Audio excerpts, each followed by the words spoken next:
नमस्ते बच्चों। आज हम समाजशास्त्र के अंतर्गत पढ़ेंगे काका कालेलकर आयोग। जैसा कि हम पढ़ रहे थे अन्य पिछड़े वर्ग आयोग, तो उसी में अन्य पिछड़े वर्गों से संबंधित प्रयत्न किए गए। तो सरकार ने इनके उत्थान के लिए, इनके विकास के लिए, इनको सामाजिक धारा से जोड़ने के लिए क्या प्रयास किए। तो इनको सामाजिक धारा से जोड़ने के लिए सरकार ने सर्वप्रथम काका कालेलकर आयोग का गठन किया। और काका कालेलकर आयोग संविधान के अनुच्छेद 340(1) के अंतर्गत 29 जनवरी 1953 को काका कालेलकर की अध्यक्षता में इस आयोग का गठन किया गया। और यह आयोग पहला पिछड़ा वर्ग आयोग था जो काका कालेलकर की अध्यक्षता में गठित किया गया। वह था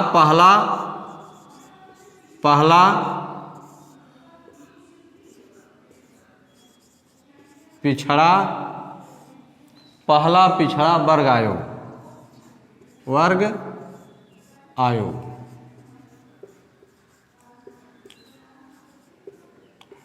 इस आयोग की अध्यक्षता या इस आयोग के अध्यक्ष काका कालेलकर थे। और आयोग ने संपूर्ण देश में 2399 कितनी 2399 पिछड़ी जातियों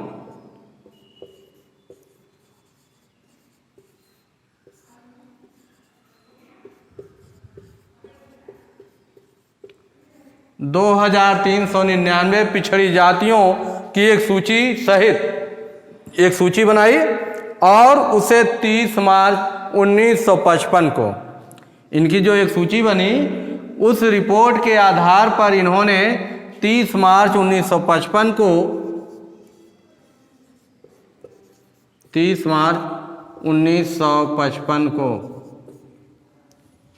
मार्च 1955 को अपनी रिपोर्ट प्रस्तुत कर दी। और इनके रिपोर्ट के अनुसार जो इन्होंने संस्तुतियां की, जिस आधार पर कि इनके वर्ग का या पिछड़े वर्ग का जो उत्थान हो सकता है, इनका विकास हो सकता है, उन्होंने अपने रिपोर्ट में निम्न सिफारिशें सरकार से की थी। उनका पहला था कि सन 1961 की जनगणना में जनसंख्या की गणना जातिगत आधार पर भी की जाए। इनका कहना था कि जो जनगणना की जाती है जनसंख्या का, वह जातिगत आधार पर की जाए। दूसरा इनका फरमाइश थी कि किसी वर्ग के सामाजिक पिछड़ेपन का मूल्यांकन, किसी भी वर्ग के सामाजिक पिछड़ेपन का मूल्यांकन हिंदू समाज के परंपरागत जात संस्तरण में उसकी निम्न स्थिति के आधार पर किया जाए। उसकी स्थिति कैसी है, इस आधार पर करने के लिए कहे गए। तीसरा कहा सभी स्त्रियों को एक वर्ग मानते हुए उन्हें पिछड़ा वर्ग माना जाए। कहने का मतलब यह है कि पिछड़ी जातियों में जितनी भी स्त्रियां थी, सभी को एक वर्ग माना जाए और उस एक वर्ग के आधार पर सबको जो है क्या कहा जाए, पिछड़ी जात कही जाए। और जो चौथा इन्होंने सजेशन दिया, सभी प्राविधिक और व्यावसायिक संस्थाओं में पिछड़े वर्गों के विद्यार्थियों के लिए 70% आरक्षण दिए जाए। 70% सीटें जो है आरक्षित की जाए। और जो लास्ट में इन्होंने जो 5वीं सिफारिश दी थी, उसके अनुसार सरकारी सेवाओं तथा स्थानीय निकायों में की जाने वाली नियुक्तियों में प्रथम श्रेणी की सेवाओं में, माने कहने का मतलब है A, B, C और D, प्रथम श्रेणी ए ग्रेड की सेवाओं में जो पिछड़ी जातियों की नियुक्ति की जाए, उनको जो है उस सेवाओं में 25% आरक्षण दिया जाए। और तृतीय और चतुर्थ श्रेणी की सेवाओं में इन्हें 40% आरक्षण दिया जाए। लेकिन होता क्या है इस आयोग के सदस्यों में पिछड़ेपन की कसौटियों को लेकर काफ़ी मतभेद था। ये जो कमेटी बनी थी, इसमें जो सदस्य थे, उन्होंने जो अपने विचार व्यक्त किए, उनमें उन सदस्यों में भी आपस में मतभेद था। और यह भी महसूस किया गया कि आयोग द्वारा अन्य पिछड़े वर्गों में हिंदुओं के अतिरिक्त जैसे मुस्लिम है, ईसाई है, दूसरे धर्मों के लोगों को भी क्या किया जाए, दूसरे धर्मों के जो निम्न जातियां हैं उन्हें भी पिछड़े वर्ग के आयोग में सम्मिलित किया जाए। और इसके फलस्वरूप सरकार ने इस आयोग की रिपोर्ट को स्वीकार नहीं किया, क्योंकि यह आयोग जो बना था यह केवल हिंदू जातियों पर ही आधारित था। हिंदू की जो पिछड़ी जातियां थी उन्हीं के लिए आधारित था। इसमें जो अन्य धर्मों के लोग थे, जो पिछड़े हुए अन्य धर्मों के लोग थे, उसमें इनका उल्लेख नहीं था। इसलिए इस आयोग को सरकार ने अस्वीकार कर दिया। सन 1977 में जनता पार्टी की सरकार, सन 1977 में जब जनता पार्टी की सरकार बनी, तब यह सोचा गया कांग्रेस अनुसूचित जातियों, और कांग्रेस को उस समय, कब, 1977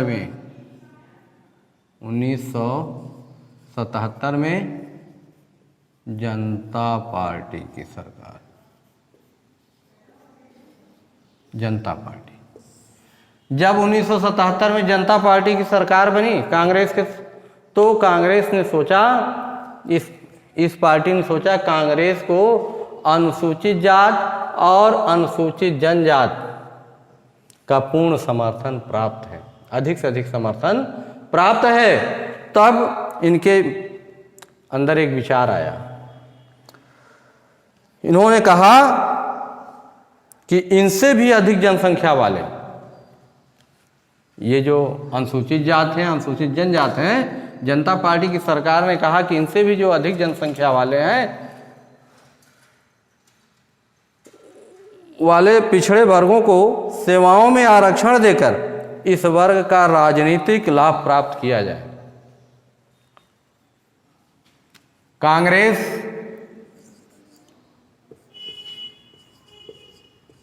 कांग्रेस सरकार किससे लाभ ले रही थी?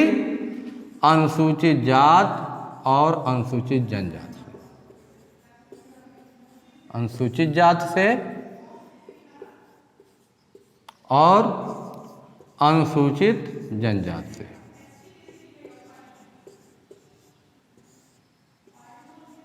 जनजात,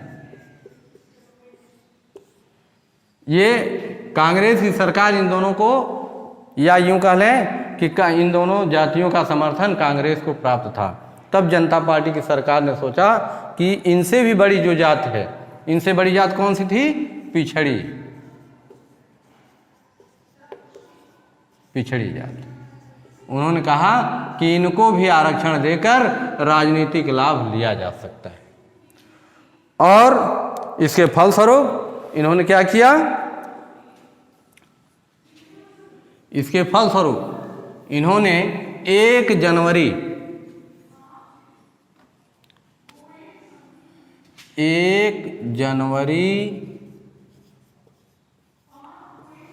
1979 को दूसरा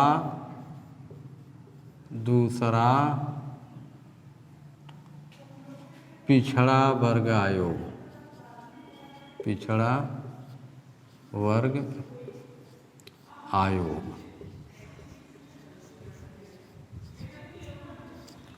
इन्होंने 1 जनवरी 1979 को दूसरा पिछड़ा वर्ग आयोग का क्या किया? गठन किया। इस आयोग के अध्यक्ष बीपी मंडल थे। कौन था? दूसरे पिछड़ा वर्ग आयोग का अध्यक्ष बीपी मंडल, पी मंडल। इस आयोग के अध्यक्ष बीपी मंडल थे, अतः इस आयोग का नाम क्या हुआ? मंडल आयोग के नाम से जो दूसरा पिछड़ा वर्ग आयोग बना उसे मंडल आयोग कहा गया। मंडल आयोग।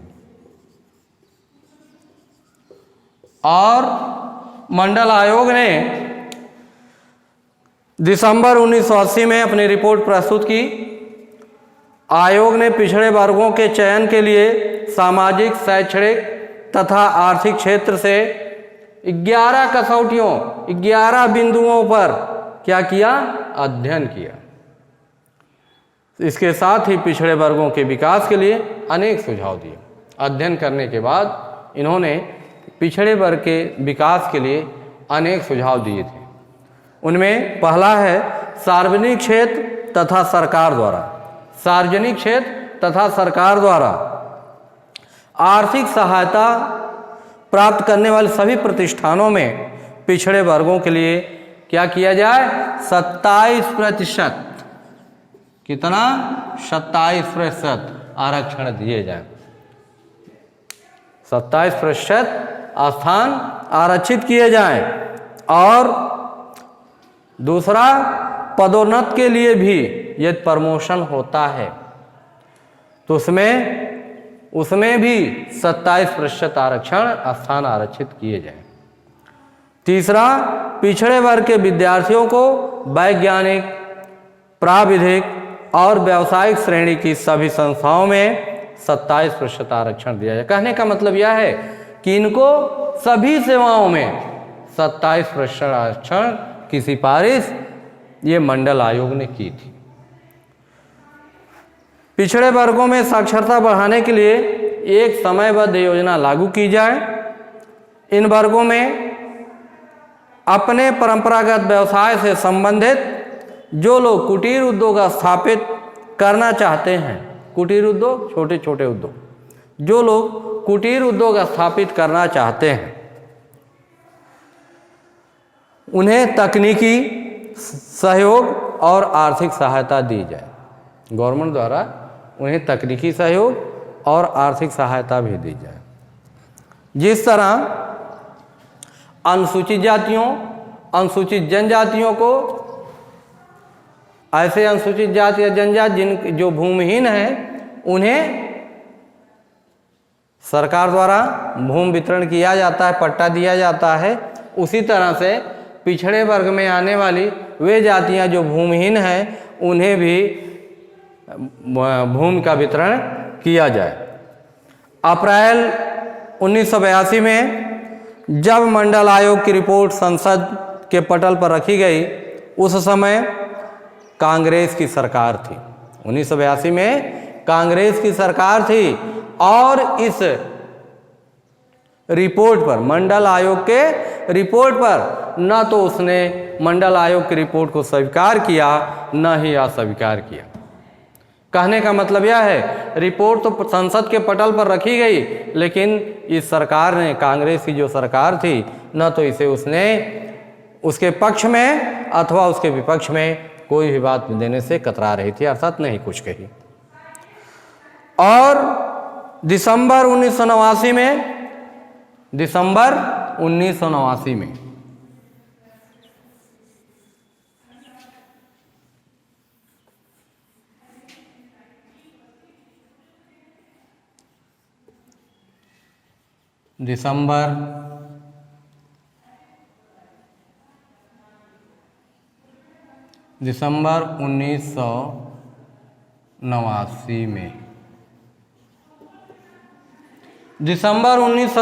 में राष्ट्रीय मोर्चा की सरकार बनी। किसकी? राष्ट्रीय मोर्चा।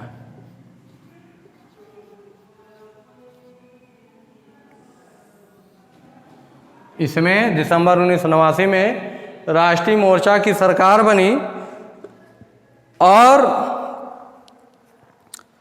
इस राष्ट्रीय मोर्चा की सरकार का प्रतिनिधित्व करने वाले प्रधानमंत्री कौन थे? कोई बता दे। बीपी सिंह। कौन थे? बीपी सिंह।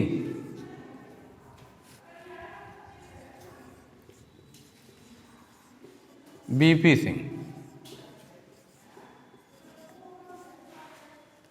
बीपी सिंह ने प्रधानमंत्री के रूप में यह घोषणा की कि मंडल आयोग की संस्तुति को स्वीकार करते हुए सामाजिक और शैक्षणिक रूप से पिछड़े वर्गों के लिए सभी राजकीय सेवाओं में 27% आरक्षण लागू कर दिया गया।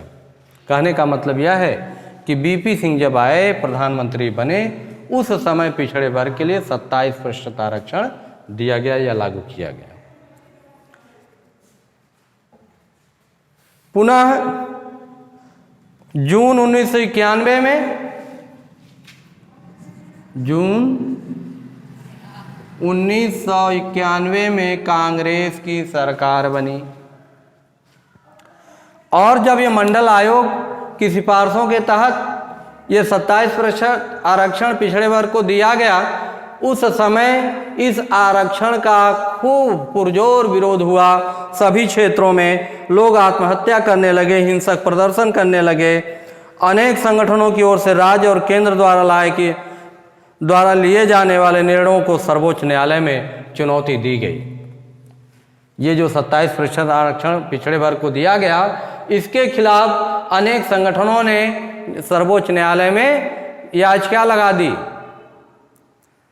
और केंद्र सरकार द्वारा लिए जाने वाले निर्णयों को सर्वोच्च न्यायालय में चुनौती देने के कारण इस घोषणा को अमल में लाने पर रोक लगा दिया गया, स्टे दे दिया गया। और जब जून 1991 में कांग्रेस पुनः सत्ता में आई, कांग्रेस के अनेक नेता पहले से ही इस पिछड़े वर्ग को 27% आरक्षण देने के लिए एकमत नहीं थे, अर्थात सहमत नहीं थे। इसलिए उन्होंने इस पिछड़े वर्ग के आरक्षण के लिए किसी भी निर्णय को लेने से इनकार कर दिया और जब तक सर्वोच्च न्यायालय में इस विषय पर अपना कोई निर्णय नहीं दे देता, तब तक इन्होंने अपनी कोई सहमति नहीं दी। इसके बाद आता है सर्वोच्च न्यायालय का निर्णय।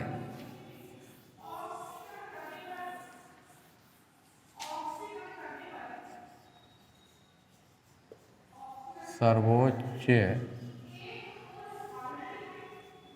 न्यायालय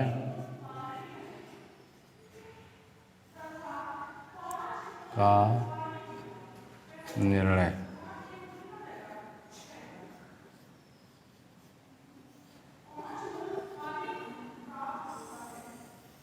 सर्वोच्च न्यायालय का निर्णय, इसमें मंडल आयोग की संस्तुतियों तथा केंद्र और राज्य सरकार द्वारा अन्य पिछड़े वर्गों को एक दूसरे से भिन्न नीतियों के आधार पर आरक्षण देने से संबंधित सभी पक्षों पर सर्वोच्च न्यायालय ने गहराई से विचार किया। जो याचिकाएं लगाई गई उस पर उसने गहराई से विचार किया और इसके बाद 16 दिसंबर 1992 को सर्वोच्च न्यायालय ने अन्य पिछड़े वर्गों के लिए आरक्षण के बारे में अपना ऐतिहासिक फैसला सुनाया। उनके अनुसार सर्वोच्च न्यायालय ने अपने निर्णय में पिछड़े वर्ग को 27% आरक्षण देना स्वीकार किया। पिछड़ेपन के मानदंड के रूप में उन्होंने दो चीजें रखी, एक सामाजिक और दूसरा शैक्षिक। सामाजिक और शैक्षिक।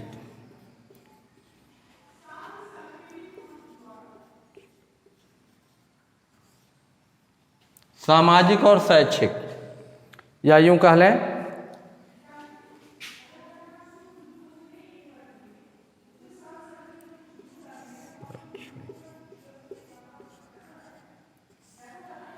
जो सर्वोच्च न्यायालय ने अपना फैसला दिया, उस फैसले में उन्होंने दो चीज़ों को रखा पिछड़े वर्ग के साथ, कि सामाजिक और शैक्षणिक रूप से जो व्यक्ति पिछड़े हुए हैं या जो जातियां पिछड़ी हुई हैं उन्हें पिछड़े वर्ग के आयोग या पिछड़े वर्ग की जातियों में रखा जा सकता है।